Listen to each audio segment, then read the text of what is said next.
بر دیاری تاجکان کشوری ما گشت وحدت آشیان بخت آمد بر دیاری تاجکان کشوری ما گشت وحدت آشیان میلتی ما در جهان شد سربلند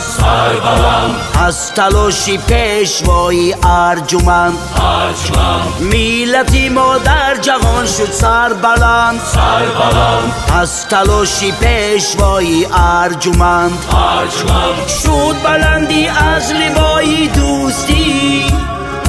شد پیامیت بقای دوستی شکر میگویم ما از پیشوایی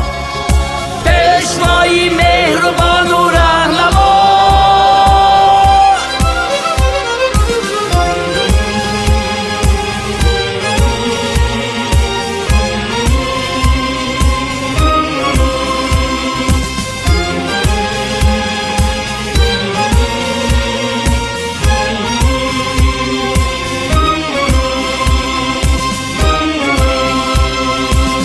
طفل در گهواره دارد خواب ناز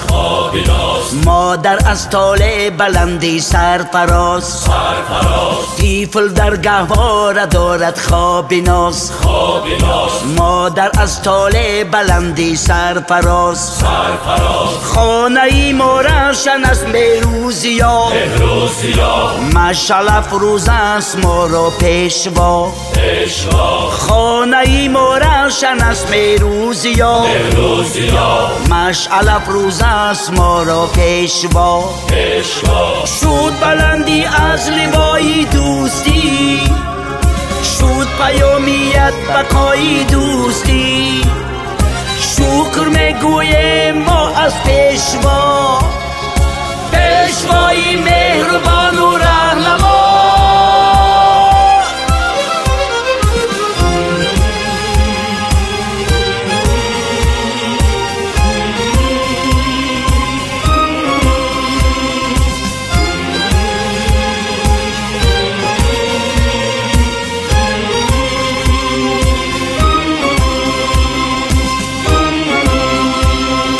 چشمه ها آیند از وحدت بجوش سینه ها دارند از وحدت خروش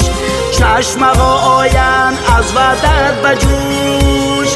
سینه ها دارند از وحدت خروش وحدتی خلقی وطن شد عمر باد پیشوای تاجیکستان زنده باد